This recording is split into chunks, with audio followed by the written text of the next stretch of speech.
It's not difficult to guess that when creating video games, producers often face various obstacles. Some time ago, the biggest problem in this topic was technical issues that could not be fixed after the release of the game. When a released game had some shortcomings, for example in terms of optimization, little could be done about it. Of course, it also had its advantages. Okay, maybe not for the developers, but for the players, yes.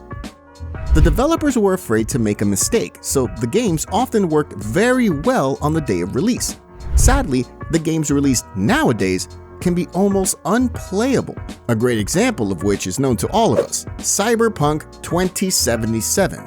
The creators nowadays use the possibility of patching games, overusing the feature too much, and forget about the fact that it would be good to refine the games so that they work very well on the day of their release and not 5 months later. Furthermore, another obstacle directly related to the theme of today's episode, and which can also be fixed, is the lack of vision needed to build a plot so that it correlates well, which seems to be complete and logical. The developers of GTA are good at it, but there are also cases where they simply fail.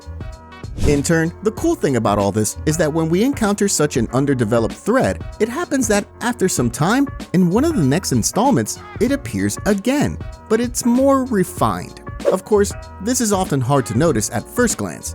Fortunately, deja vu appears as often, which is the feeling that we have the impression that the current situation has happened before. When we do not ignore it and decide to take a closer look at our feeling, we can come to very interesting conclusions.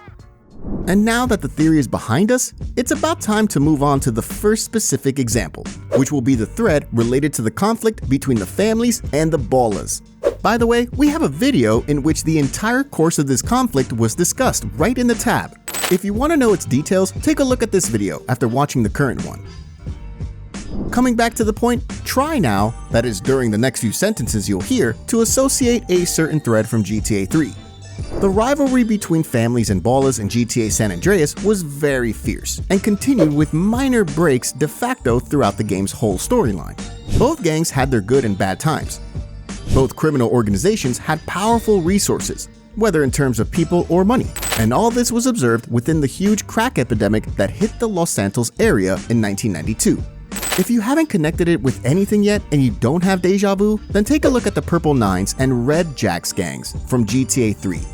One of the gangs there, namely Purple Nines, wanted to go into the spank drug trade from the very beginning, while Red Jacks were completely against that idea. What's funny, the Red Jacks did not rule out dealing other drugs, which is perfectly connected with the situation in Los Santos in 1992. Namely, in GTA San Andreas, the families, just like the Red Jacks, did not want to sell crack on the streets, thus not excluding trade in other drugs. In turn, the ballas, just like the Purple Nines, had nothing against crack. In the context of the spank drug itself, there is an episode that appeared on the channel some time ago, which, just like the video about the history of the conflict between the ballas and the families, is highly recommended to watch and can be found in the tab. Unfortunately, the assumptions in that video about what spank is derived from may have been completely wrong. While the theory that spank was related to heroin was initially obvious, there are more and more indications that spank is a parody of crack cocaine. The good arguments for this verdict are references to crack in some missions in the game. For instance, in the mission for King Courtney, called Bling Bling Scramble, which interestingly was originally called Drug Rush, the word bling that appears in the dialogue is one of the slang terms for crack. On another occasion, this drug is mentioned yet again, in the Toyminator mission for D-Ice. During the cutscene, the man says the word blast, which is another colloquial term for crack. So, as you can see, crack street vocabulary appears several times, which clearly tells us that spank is based on crack. Going back to the merits, there are many more similarities of this type. As was mentioned a moment ago, in both cases, we can see a fight between two street gangs that have different names and represent different colors. Both in GTA 3 and GTA San Andreas, these are gangs originating from the ghetto. Los Santos is full of African American gangsters living in the poor districts of the city, and it's the same in Liberty City, except that their gangs appear in Wichita Gardens, a district that is the equivalent of New York's Bronx in the real world. And as everyone knows, the Bronx is also famous for being a home to a lot of street gangs. These gangs are not idle when it comes to committing crimes, as evidenced by one of the curiosities from the game radio station. Namely, we can hear on this station how one of the DJs reports seeing an attempt of hijacking a car that takes place outside the window. We know that the action takes place in Wichita Gardens, since the HQ of the radio station is located in this district, as we know from the game's official website. Yo, right now I see a carjacking going on outside the window, man. It's something dead serious out here, man. You know, especially this cat out here with the 6'4". It's about to be gone in a minute. Lord Sear mentions that someone is stealing a vehicle that he calls a 6'4". 6'4", if anyone doesn't know, is the colloquial term used for the 1964 Chevrolet Impala. However, in the entire GTA 3, no vehicle resembles this model. A model that is based on the Impala, however, appears in GTA San Andreas, and it's the famous Savannah. It would therefore seem that this situation clearly indicates that some vehicle modeled on this Impala was planned in the beta version of GTA 3. But considering that even in the design documents, there's no clue regarding this vehicle, the chances are rather slim. However, it's hard to believe that this reference to GTA San Andreas and one of the cars used by the families is a total coincidence. Yet another reason that this thread was duplicated is what the Purple Nine's gang members looked like in the beta version of the game. It turns out that, at the initial stage of creating the game, the Purple Nines were not supposed to be called Purple Nines, but Blue Nines. There are several clues to this. The first clue left by the creators is the sketches of the Southside Hood's members that you currently see on the screen. They were made by Rockstar many years ago and show how the developers originally imagined this gang. Note that one of the members has a blue jacket, not purple as it is in the final version of the game. This small detail already gives us the idea that the color of the Nines was blue. The next hint in this case is leftovers from the beta version of the game in the final mission for the Red Jacks. The first mention of Blue Nines is the very name of the mission, which in the beta version was supposed to be called Rumble Blues. This name indicates that the Purple Nines were originally supposed to wear blue colors.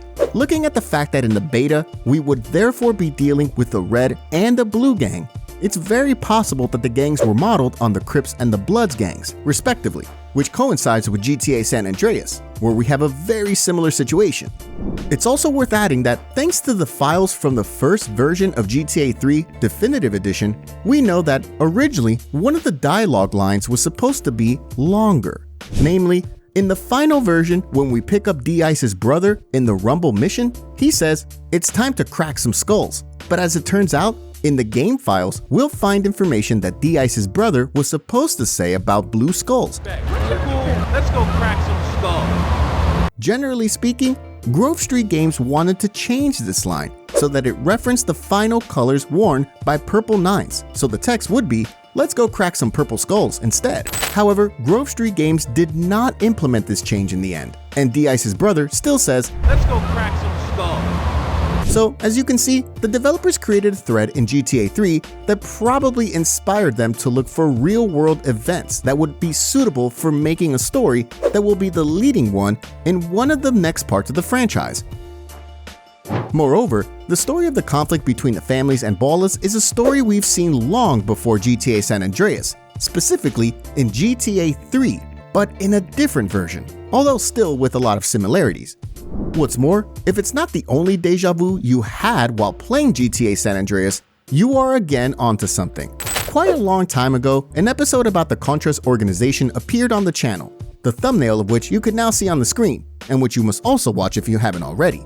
You'll find this video useful to better understand the upcoming connections. Briefly, the CIA's work on behalf of the Contras took place on two levels.